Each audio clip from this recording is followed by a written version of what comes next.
Hi, in this video I'm going to continue to delve into the world of plant-based milks, and I'm going to look at how well they foam.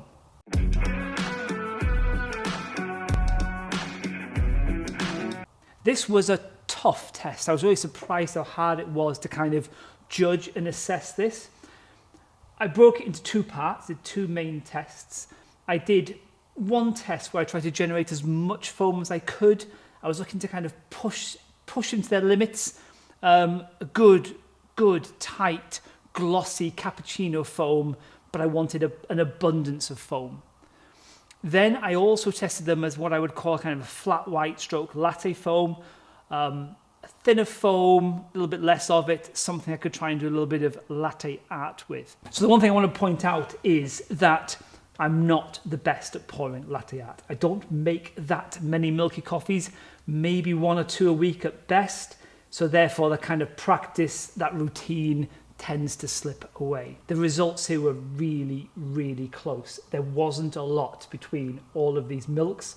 I've tried to separate them out kind of into a 1 to 7 ranking, but take that with a broad brush, take it with a pinch of salt.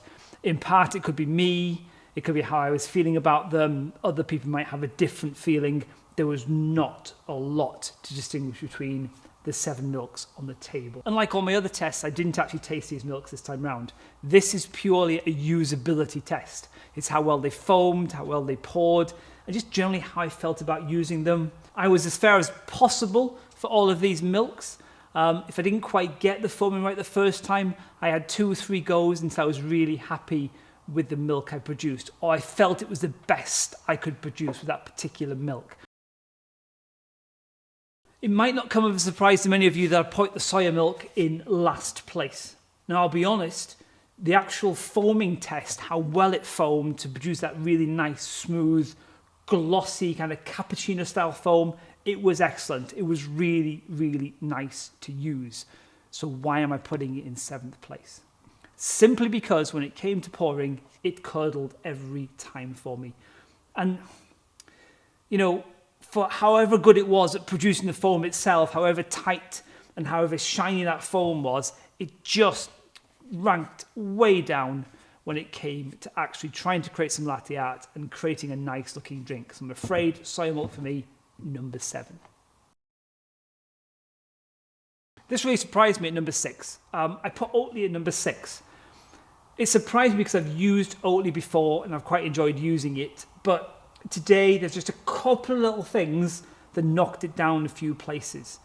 First and foremost, weirdly, I found it the most difficult to adjust to. I had to keep going back to this milk until I got kind of a standard that I was happy with.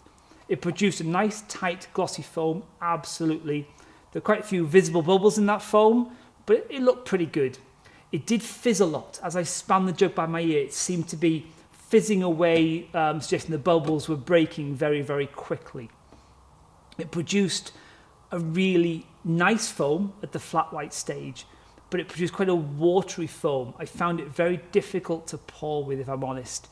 It was so liquid that it needed very delicate, fine movements in terms of creating a nice pattern. Great detail, I'm sure, but I do not have the finesse to deal with that kind of liquid consistency to the foam. In 5th place, another oat milk, and I put Mama in 5th place. I felt a little bit harsh by this. I had to keep going back to this, try and justify to myself why I put this in 5th place, because it wasn't all that bad. And this reinforces the fact that, in all honesty, there was not a lot to choose between these milks at this stage. It produced a really, really nice, tight foam when I tried to stretch it a little bit. It was a little bit more satiny than glossy. I couldn't quite get the nice glossy finish I was after, and perhaps that's why I demoted it slightly from all the others. And what I'd call flat white milk, it was easy to pour. It produced nice, detailed patterning, and in all honesty, had good longevity. That pattern hung around for quite a while afterwards. You know, it's a good milk, I have to say, in this test. Just others were slightly better than it. What made Mama's kind of position sound worse at 5th is I had an equal 3rd place here. I couldn't distinguish between 2 of these milks. An equal 3rd place, I had almond milk. This produced a very nice, tight, shiny foam. I was really impressed with it in terms of that kind of cappuccino foam, very little bubbles in it. The glossiness of the finish kind of trumped the Mama, which I felt was a little bit more satiny. It produced a lovely flat white milk. It was a little bit liquidy to pour. I found it very difficult to control during the pour, but it did allow me to do some nice detailed patterning.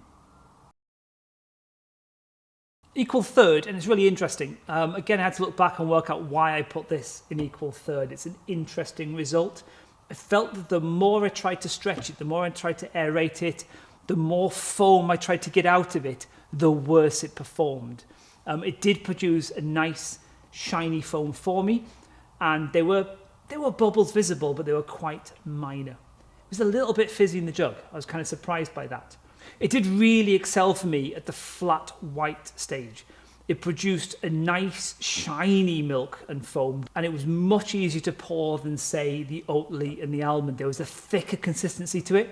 It was easier for me to control, and I could produce some nice artwork using this milk. And for that reason alone, I think that's why I put it in third place. Just preferred using it a bit above the other ones. I was really impressed by this milk, and that's why I put it in second place. It produced a lovely, glossy, tight foam, and it was very easy to foam. It readily foamed as well. And for the flat white test, it produced a lovely, glossy texture.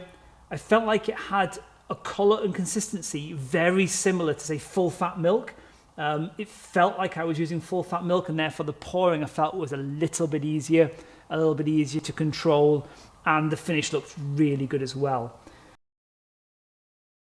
So in first place, I feel like I have a bit of a love and hate relationship with this milk over the 3 tests so far. It's excelled in some and failed dismally in others, but I have to say, in terms of foaming, it was great to work with. Very shiny, very glossy foam. I could push it quite hard to get a really nice foam. And on the flat white, again, it had that lovely, lovely consistency. Very full-fat milk-like in its consistency and colour. Felt like I was using something familiar, and it produced some great patterning, great detail. The top 3 or 4, there was not a lot to distinguish between them, but I think for usability, I tended to favour the minor figures. So unlike my other tests where I felt there was a distinct difference between the milks, it was clearly easy to pick out in terms of their taste, the things I liked and didn't like, in this test it was much, much closer. And it's made me think that possibly that's where manufacturers have put their efforts here. I mean, they are all barista milk, so I think where you read the word barista, it means it's going to foam really well for that latte stroke, flat white style milk. And I think that's where they've put their efforts.